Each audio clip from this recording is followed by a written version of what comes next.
Deuteronômio, capítulo 9, vamos ler o verso 7. Moisés está à beira, irmãos, nas planícies ante ao Jordão. Moisés diz, vocês vão entrar, vocês vão possuir essa terra. Agora, quando vocês estiverem lá, o início do capítulo 9 nos diz isso. Depois, se os irmãos quiserem se atentar entre o capítulo 9, 10 e 11, vocês vão ver mais de perto essa história. Quando vocês entrarem naquela terra, lembrem-se que não foi por causa que vocês são bonzinhos, porque vocês são justos, que Deus permitiu que vocês entrassem ali. E Moisés traz à memória toda a rebeldia do coração daquele povo. E o verso 7 diz assim, lembrem-se, jamais se esqueçam, de como vocês provocaram a ira do Senhor seu Deus no deserto, desde o dia em que vocês saíram do Egito. Vocês têm se rebelado contra o Senhor constantemente. Verso 15. Enquanto o monte ardia em chamas, virei-me que comecei a descer, levando nas mãos as 2 tábuas de pedras gravadas com o termo da aliança. Quando eu olhei, eu vi que vocês haviam pecado contra o Senhor seu Deus, tinha derretido metal, feito para si ídolo em forma de bezerro. Como se desviaram depressa do caminho que o Senhor lhes havia ordenado. Então eu peguei as 2 tábuas de pedra, joguei no chão, despedacei diante de vocês. Em seguida, como havia feito antes, eu prostrei-me diante do Senhor. Durante 40 dias e 40 noites eu não comi, não bebi coisa alguma por causa do grande pecado de vocês. Haviam provocado a ira ao Senhor e feito mal que era aos seus olhos. Tive muito medo por causa da ira ardente do Senhor que ameaçava destruir vocês. E mais uma vez, o Senhor me ouviu.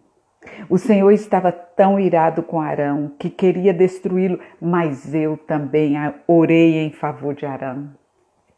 Tomei o pecado de vocês, o bezerro que tinha feito, destruí no fogo, moí até virar pó e em seguida joguei o pó no riacho que desce do monte. Vocês, porém, provocaram a ira do Senhor em Taberá, em Massá, em Quibrote-Abatá, em Cades-Barneia. E o Senhor deu a seguinte ordem, subam, tomem posse da terra que eu dei, mas vocês se rebelaram. Contra a ordem do Senhor seu Deus não confiaram nem lhes obedeceram. Prostrei-me mais uma vez diante do Senhor durante 40 dias e 40 noites, porque o Senhor disse que iria destruí-los. Orei, Senhor, e disse ao soberano Senhor, não nos destrua, eles são teu povo, tua propriedade especial, a quem resgataste do Egito com teu grande poder e tua forte mão. Peço que lembre dos teus servos, Abraão, Isaque e Jacó. Não leves em conta a teimosia, a perversidade e o pecado desse povo. Irmãos, diante desta palavra, nós vemos a reação de Moisés diante do pecado do povo. Diante do pecado do seu povo, o recurso, a ferramenta que Moisés usou, que nós lemos aqui, foi a oração, foi a rendição, foi o clamor, foi o jejum. O que nós temos feito, irmãos, diante do pecado do nosso irmão, diante da dificuldade do nosso irmão? O que nós temos feito diante do pecado dessa nação? O que nós temos feito diante dos pecados que tomamos conhecimento da nossa igreja? O que temos feito dos pecados que conhecemos da nossa família? O que nós temos feito? O texto convida, através da vida de Moisés, a nos tornarem intercessores fiéis. Não apontadores fiéis, não julgadores fiéis, não caluniadores fiéis, mas intercessores fiéis. Moisés diz, vocês foram rebeldes em Taberá, em Massá, em Quibrote-Avetá, em Cápes Barneia, vocês foram rebeldes diante da entrada da terra, vocês não confiaram, mas eu prostrei. Mas eu, por 2 vezes, fiquei 40 dias e 40 noites, eu não comi nada e nem bebi. Eu clamei, intercedi por vocês. Eu disse para o Senhor não destruí-los. Eu disse para o Senhor mudar a sorte de vocês.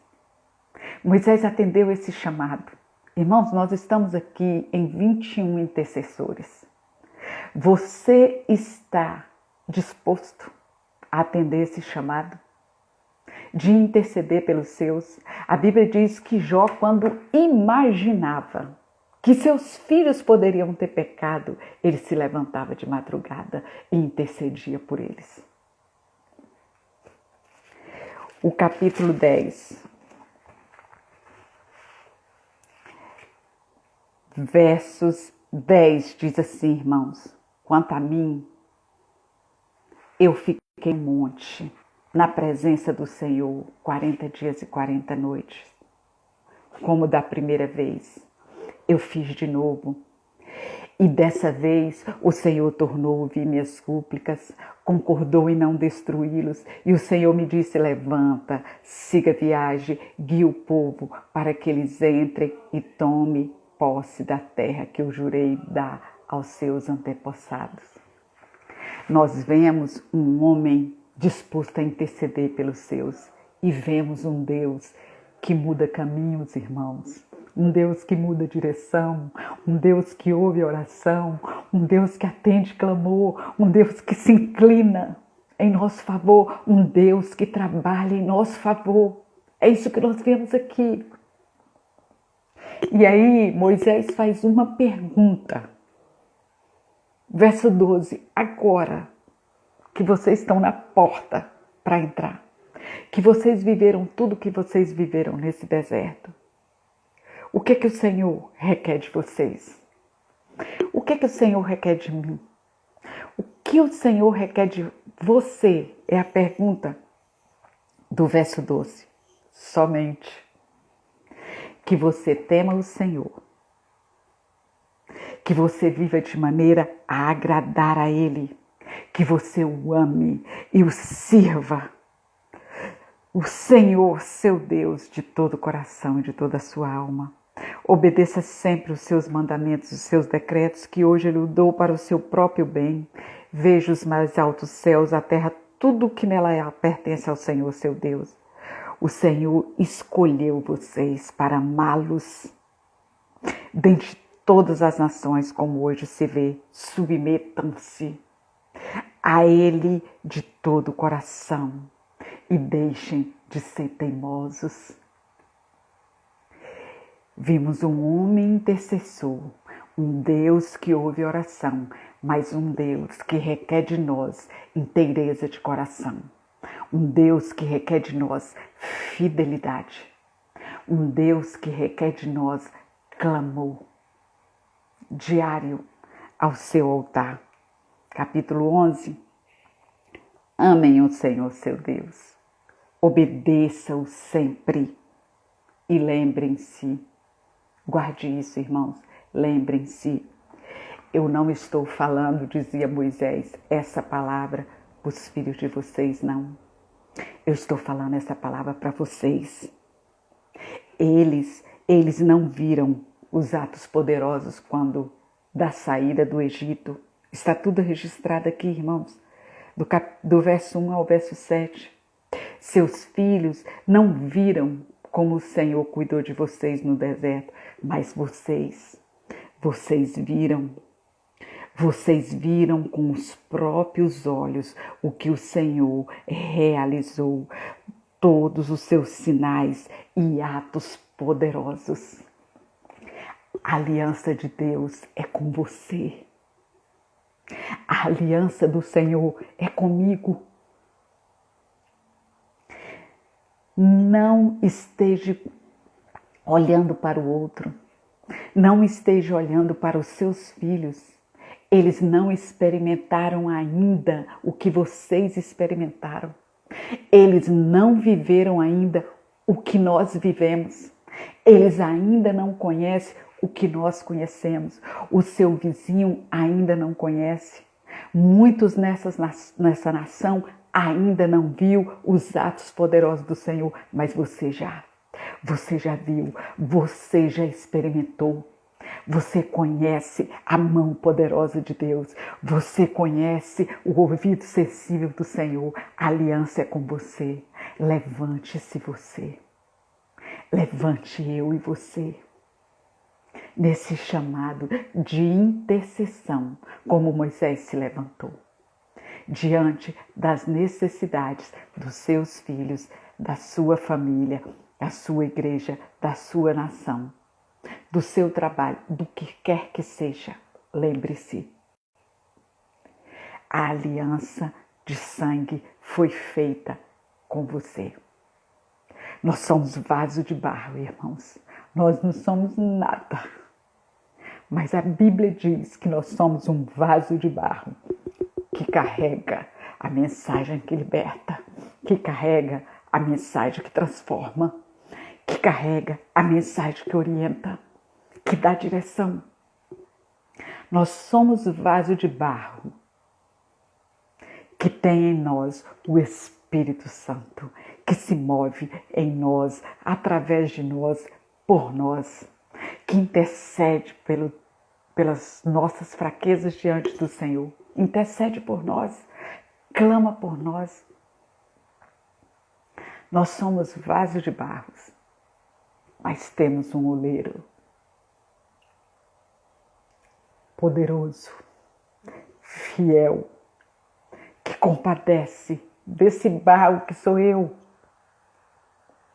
Cheguemos, como Hebreus diz, diante desse trono de graça, a fim de sermos ajudados em tempo oportuno. É tempo de buscar o Senhor, é tempo de clamar, irmãos. Sempre é tempo de clamar, mas nós temos visto o quanto necessitamos de clamar. Aprendamos com Moisés nesta manhã. Diante da rebeldia e do pecado do povo, ele se prostrou, ele jejuou, ele clamou e ele não saiu do altar até ouvir a voz de Deus. Vamos nos prostrar, vamos clamar, porque ele é o mesmo Deus. Os seus ouvidos não mudaram, as suas mãos têm o mesmo poder. O seu amor continua sendo eterno e ele continua sendo Deus. E lembrem-se, essa aliança é com você. A responsabilidade é sua. Clame, lute, interceda.